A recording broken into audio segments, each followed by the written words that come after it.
Welcome to the Wholesome Healing Collective. Join us on our podcast for a journey into the hearts of healers from all walks of life, diving deep as we explore meaningful conversations that have the power to inspire, empower, and share life-changing wisdom. Through this community, we hope to create a welcoming environment where our listeners leave feeling nurtured and uplifted. We are so delighted you are here. My name is Alyssa. And I'm Renee. Grab a drink, get cozy, and let's dive in. Good morning, and welcome to the Wholesome Healing Collective. Renee and Alyssa here with you. We've got our yummy drinks, and we're ready to have a little convo about values and living in alignment with those values, what that looks like, and how that can play out when we are or are not living in our values or aligned with our values. So yeah, get a warm drink or something yummy and join us. Yes. What do you have in your cup today? Cacao. Me too. Nice.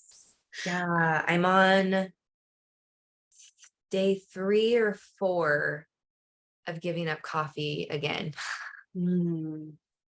It feels good. Yeah. Cacao's a wonderful replacement. I've been changing up my coffee routine recently too. I've been trying to wait like 90 minutes after I wake up and trying to have something in my belly before I drink it, which is hard because I was previously intermittent fasting. And then I've just kind of been all over the place recently, but not sure. Yeah. I miss my coffee, just my regular coffee, but I love cacao. I always start out with hot lemon water. That's my first thing. I actually just started adding apple cider vinegar too, to help with some digestion, which feels good. Yeah. Little things. I'm excited for our cacao challenge that we're doing. Yes. The Mind Wisdom Project. That will be fun. And it's so perfect because we were just talking about cacao and that relationship, and then boom, that opportunity popped up.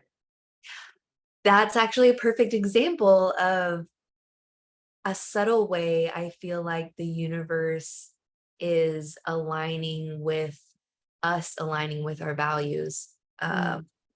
Because we talked about wanting to incorporate cacao into our retreats as a heart opener and a way to incorporate plant medicine, and feeling like those two things align with our values and the values that we want to kind of infuse into our retreats.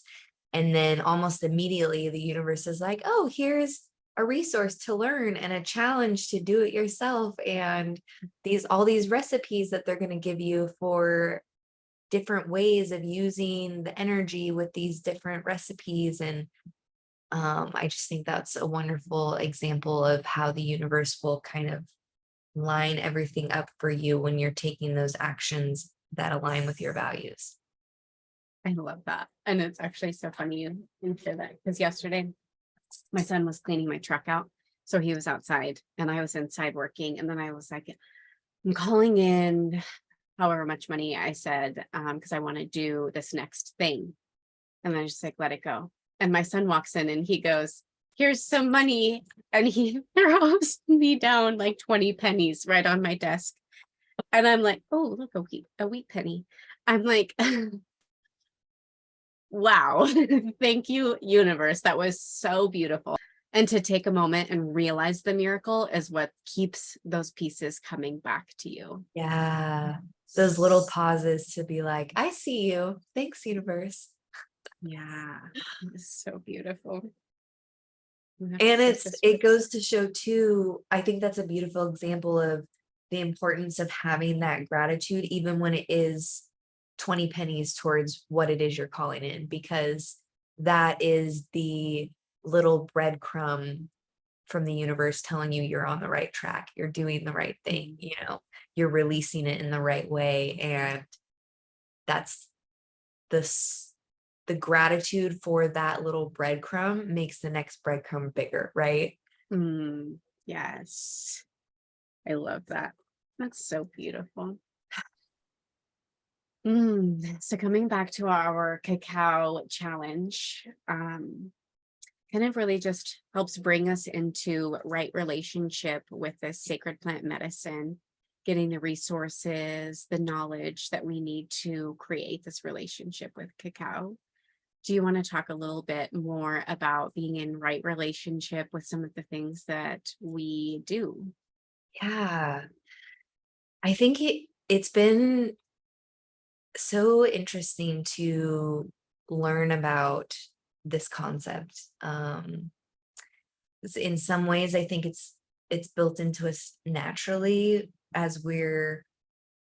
um, as we're really getting down to our most authentic selves and our values. It becomes more and more natural to be in right relationship with other things because you're in right relationship with yourself.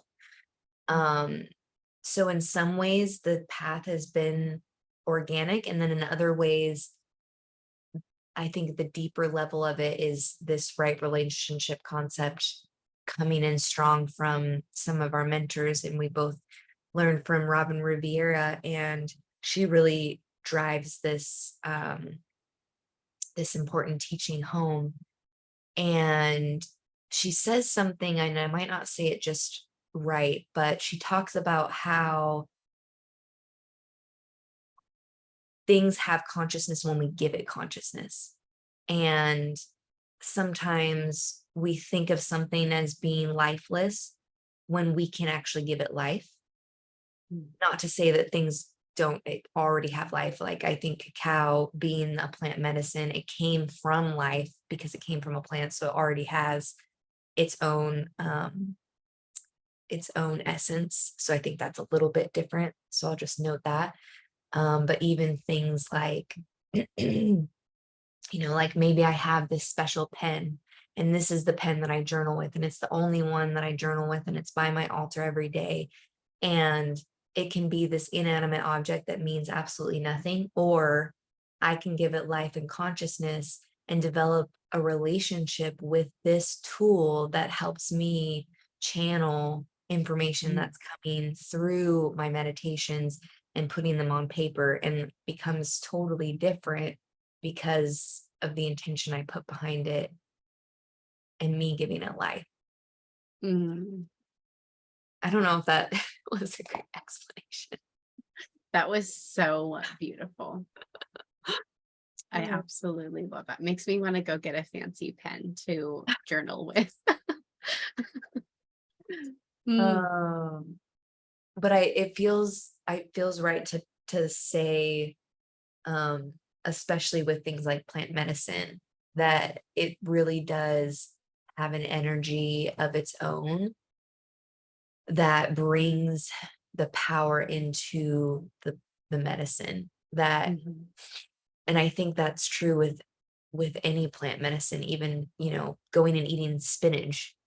mm, When we take that moment to actually appreciate the nourishment that that plant is giving us and providing to our bodies, it makes it so much more healing, and it allows those healing properties of that plant to take life in you. Versus if you just mindlessly, like, I could just throw this cacao in water and drink it with zero intention, and it probably wouldn't do me much good. But when I mhm. actually am like, thank you, Mama Cacao, thank you, Mother Earth, for bringing this plant medicine to me and nourishing my body, and with every sip, thank you, thank you, thank you, it's like a totally different experience. Yes. A ritual, it's a ceremony, even if it's just by yourself. Mm, Yeah, yeah. And the way that kind of connects in my mind with the right relationship and giving life to, or not even giving life, but giving.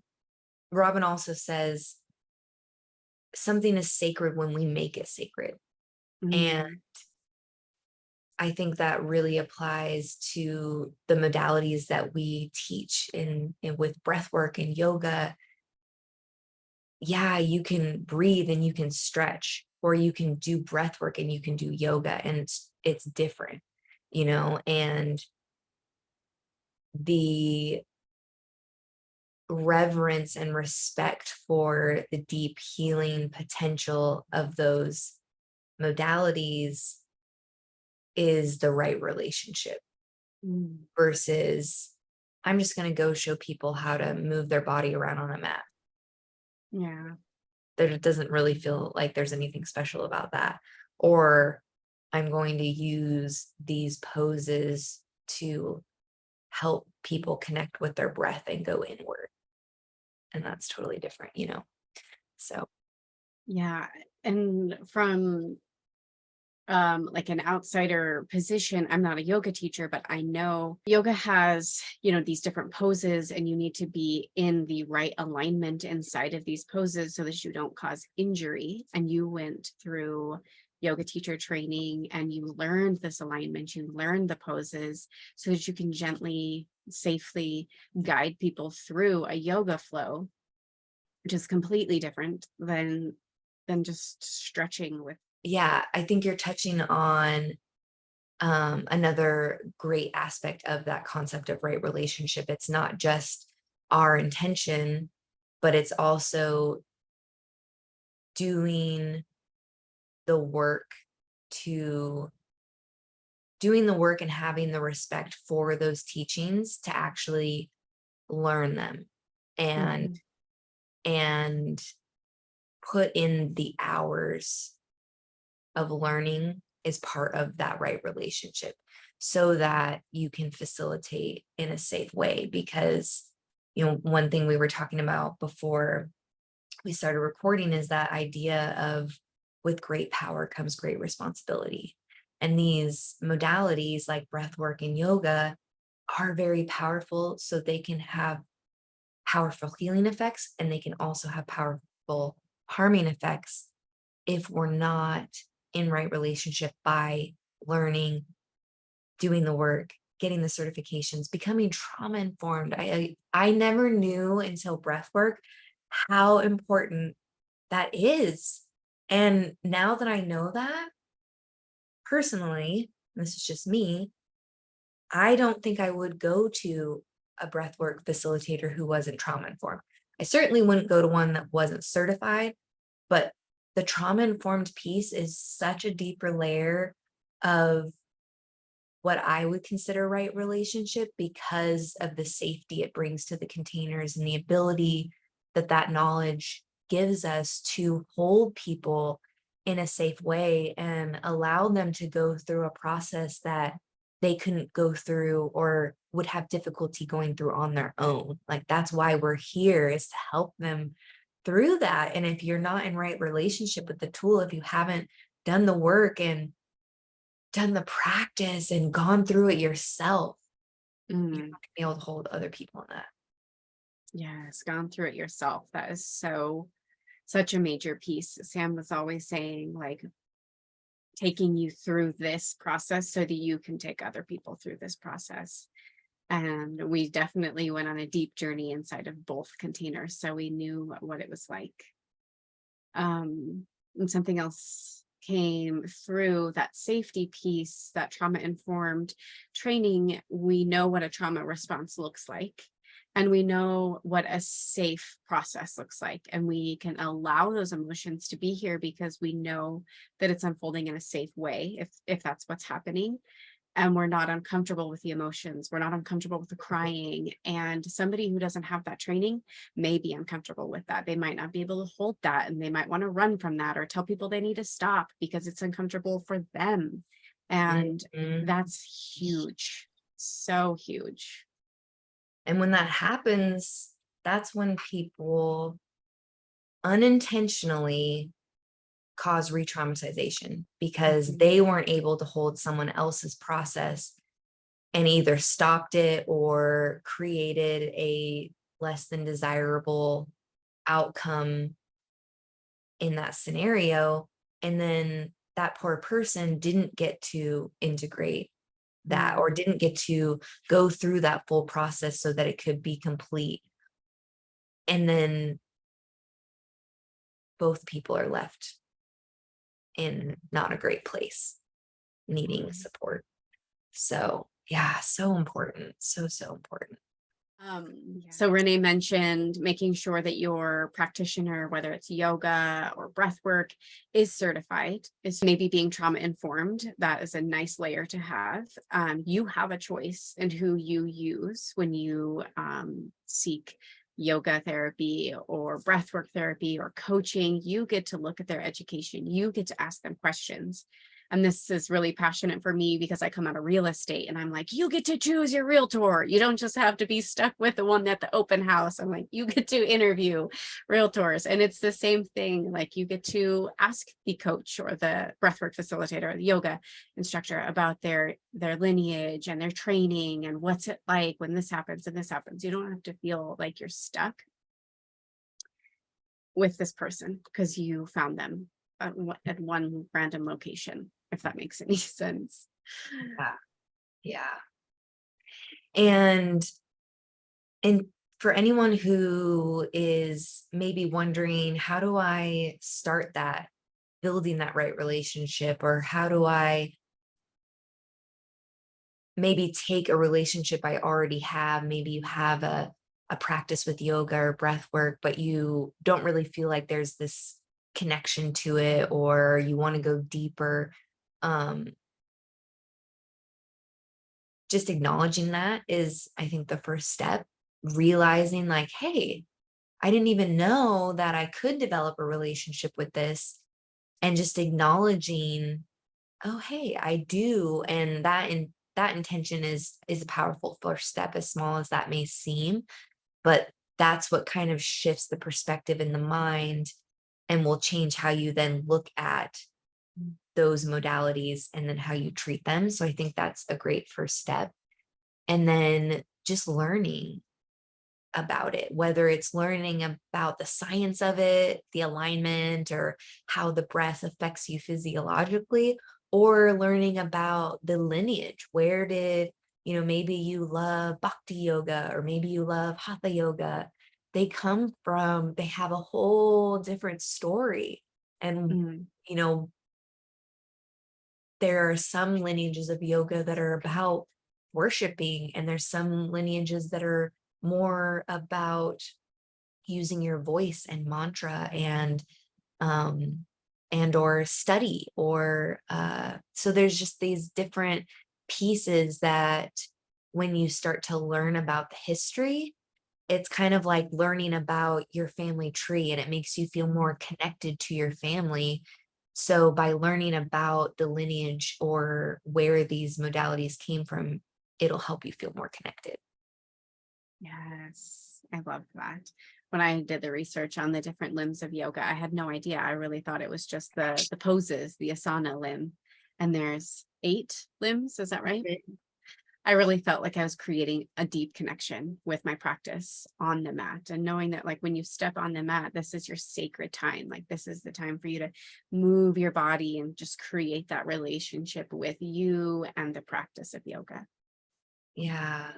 Mm. And slight tangent, but this is coming through right now, was how beautiful it is when our brains start to create neural pathways that are associated with our habits and rituals that we create that give us a positive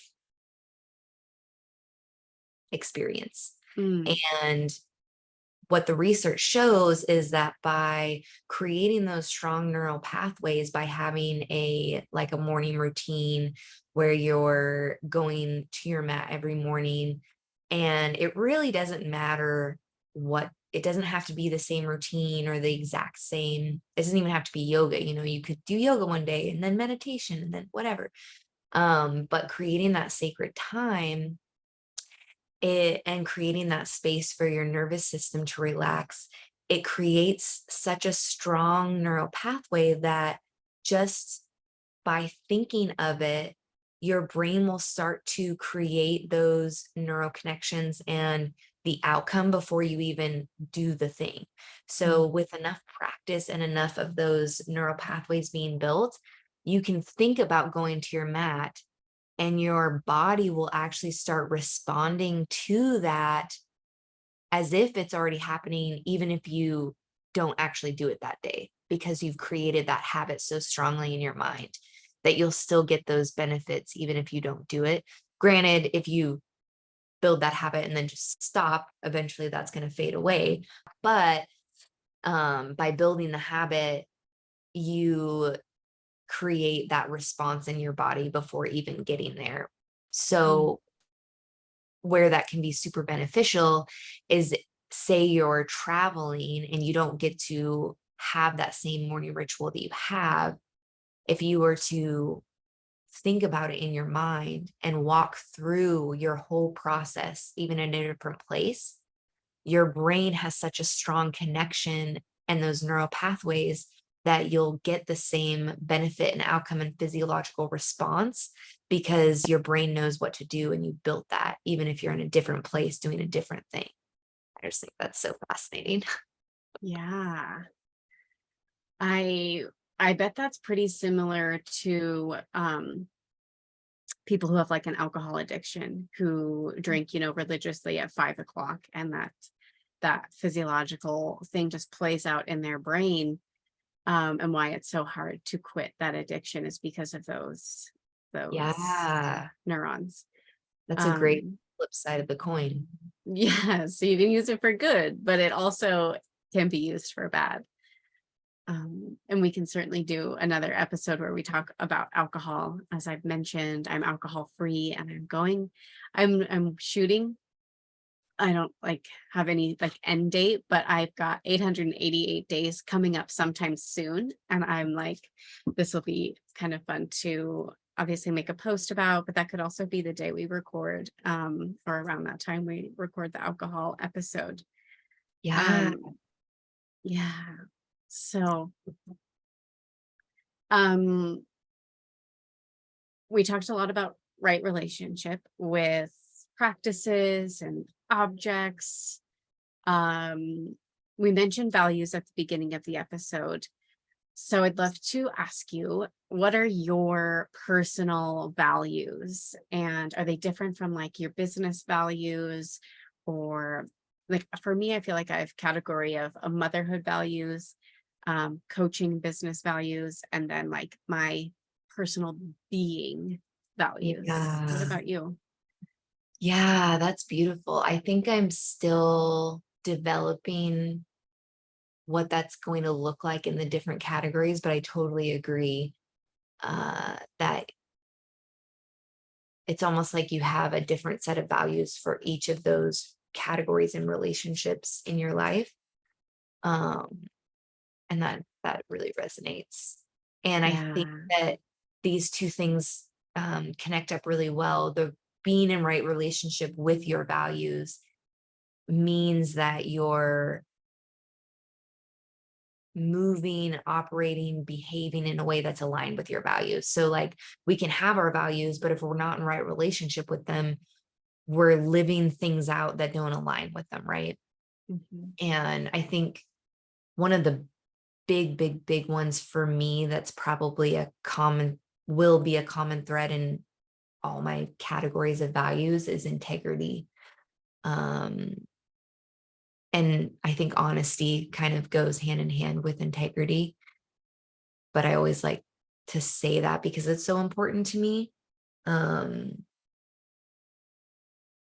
yeah, integrity, kindness, learning.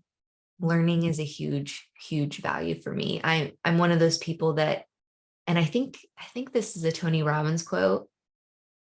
He might have quoted someone else, but he would say, if you're not learning, you're dying. Mm.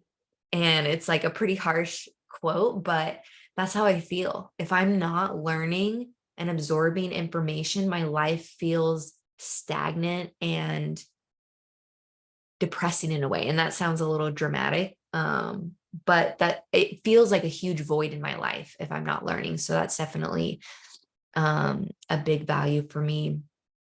And then, yeah, I would say those are probably my top 3: kindness and love, integrity and honesty. And then what was the other one I said? Learning. Mm, yes. I wanted to add, Brene Brown says that there's only two values in every all aspect of your life. And I have a Mm. hard time with that because I have so many. Um, but she's got a values thing on her website. I think it came from one of her books. And I wanted to go through and do it and see if I can narrow down to just 2, because that seems so hard. And I guess we can still be passionate about learning or being passionate about being in integrity, but like it's always these 2 pieces that show up, I Does guess. she theorize that it's the same 2 for every person, or that everyone Mm. has 2 that it boils down to? Yeah, everyone has 2. Okay. Yeah. Well, I'd say love is probably my top. Love and integrity. Mm. Those would be the first ones that come to mind if I were to pick 2. But then there's probably a bunch other that I could think of that would be like, well, wait, what about that? I guess, Yes. like you said, you can love being purposeful or love being passionate, but it still comes down to love. Mm. Yeah. What about you? Yeah. What are your cores? So my being ones is kind, compassionate, and inclusive. Mm, Um, and that's kind of really where it started. And then I was like, ooh, I want to add like these motherly ones where I am a calm, patient, and understanding mother. And that kind of helps give me like a base level. So when I'm not acting that way, I can try to create that spaciousness and view myself from a higher self perspective and check in with those values and being like, that is not who I said I wanted to be. Let's bring it back. And I think that's been helpful.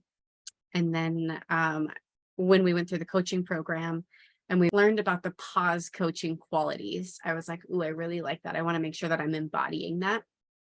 So I say that I am a curious, agendaless, and trusting coach or facilitator, because I really want to make sure that, again, I'm showing up that way inside that container and that I allow some of those things to play out, and that I'm trusting that their body will know exactly what needs to happen. I'm trusting my intuition and just being curious and following the next path. And so maybe these aren't like values per se, maybe they're things I want to embody, qualities I want to embody inside my motherhood container and in my coaching container and in just my beingness. yeah. So It's kind of yeah. like there's qualities that are then attached to the values. So like Mm, maybe, one of the first ones you mentioned was kindness.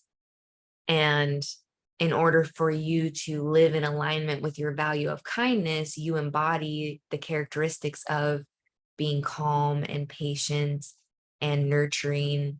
And those are all in alignment with your value of kindness. I love that. That Yeah. feels really cool. Yeah, I'm gonna Yeah. have to do some digging. I think I'm just gonna Google Brene Brown values, and I think I'll be able to find the sheet I'm talking about. But feel free, listeners, to do that as well. Maybe I'll link it in the comments. I love Maybe I'll Renee. link it in the description. I'm such a hard time with that. That's perfect. I love Renee Brown. I just finished Braving the Wilderness. Mm, So good. I'm like, is it yes. normal to cry every time you listen to her on audiobook? Because I am like driving around crying on my way to like the Women's Network. And I'm like, it's just so heart-wrenching because it's so vulnerable. I think that's why. Yeah. My gosh. Yeah. Yeah. She definitely has a powerful way of capturing the humanness of vulnerability and the things that we go through when we encounter it. Yeah. Yeah. One thing that you mentioned that I got a little curiosity ping. Um, you said that your values give you something to look back at when you feel like you're out of alignment. And I think that's a powerful thing to highlight when we feel like we're out of alignment. And I think sometimes that might show up in a stressful situation, or maybe there's an outcome in our life that we don't necessarily want. A good way to reflect on that, to either ask yourself, why do I not want it? Or how did I get here? It's a lot of times we recreate things that we don't want and don't necessarily realize how we recreated them. So it's looking at whatever the undesired outcome is and asking, how is that out of alignment with my values? Or how are the actions that led me there out of alignment with my values? And that can be really insightful as to what we might do differently next time that would feel more in line with our values. And then how can we create some kind of pause for ourselves that invite us to next time say, okay, I'm in this situation again, or maybe I'm in a new situation. What would feel most aligned with my values? And taking that pause to just ask that simple question instead of allowing the programming to just run us, because so often our brains run us instead of us running our brains. And we do so much out of our unconscious mind. I mean, they say that 80% of the thoughts we think are the same thoughts we thought yesterday, because we're so programmed to operate and move with habituality. So if we can just create those little pauses to reflect and say, what would actually be in line with the qualities I want to embody and the values that I hold. And then those subtle shifts in the actions will create those shifts in the reality. Yes. And you mentioned, what would I do better next time? And I just love to invite you and everybody else to know that, like, you don't have to wait till next time. You can say you're sorry that you stepped out of line, and this is not how you want to act, or this is no longer in alignment, or you can make those comments or those changes after the fact. And it's so important to know that you don't have to kind of live out of integrity or out of alignment just because you said or did something once. Yeah, that's a great point. And even if you maybe can't have that conversation, or it doesn't feel comfortable to have to verbalize that to another, even just going through that process yourself and taking that inventory, maybe imagining how you would rather play it out, gives your brain that instruction for next time, so that you then have a reference of, oh, okay, this is actually how I wanted it to play out. I've already visualized that. I already have a game plan for next time.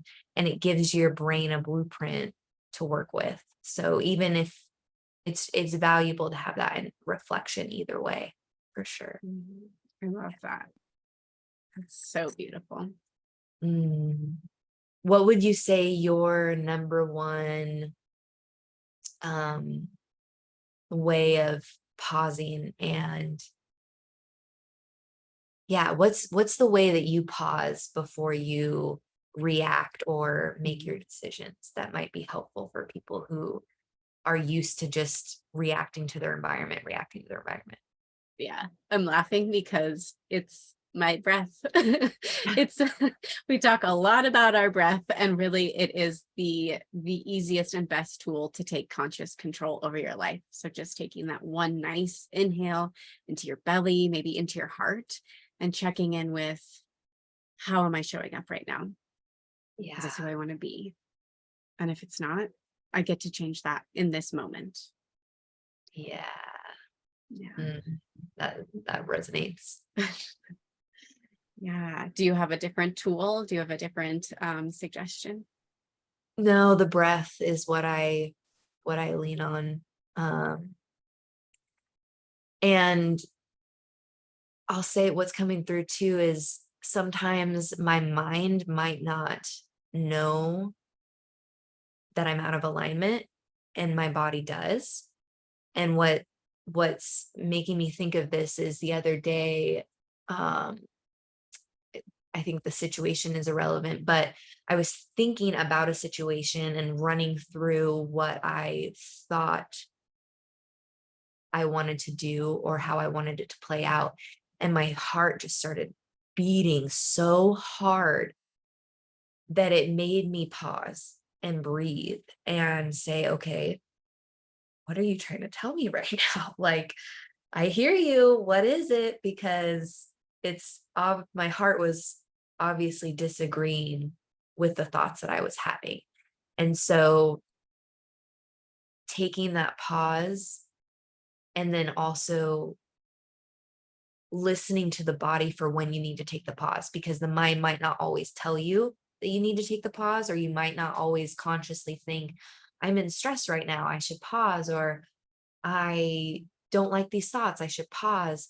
So also listening to the body, because sometimes the body will, the heart might race, the throat might constrict, you might get clammy. Those are all little subtle signals of the body to say, hey, look at me, I have something to tell you, and it might be different than the mind. So listening to the body in those cases too. That's so beautiful. Does that feel complete on our conversation today? Yeah, I think so. And I think maybe just leaving our audience with the invitation to get curious about your values and maybe what qualities you want to embody that align with those values, and just allow yourself to be curious. I think values is kind of one of those things that gets thrown out there without meaning sometimes. And we all think like, oh yeah, we all have values. And maybe some think that they're all the same values. Like everyone values love, but it is slightly different for all of us. And when we can really hone in on that and really feel how deeply those things mean to us, that's when it becomes more of a blueprint for how we can live our lives, I think. Yeah, that's so beautiful. Mm. I want to take a moment to say thank you for everybody that watched our episode with Josh. We had quite a bit more views than we've ever had. So if you also watched this episode to the end, I just really appreciate you for being here. And I hope that you enjoy our journey, our conversations. And if there's any topics you'd like us to talk about, let us know in the comments below. Yeah, we hope you have a beautiful rest of your day. See you again next week.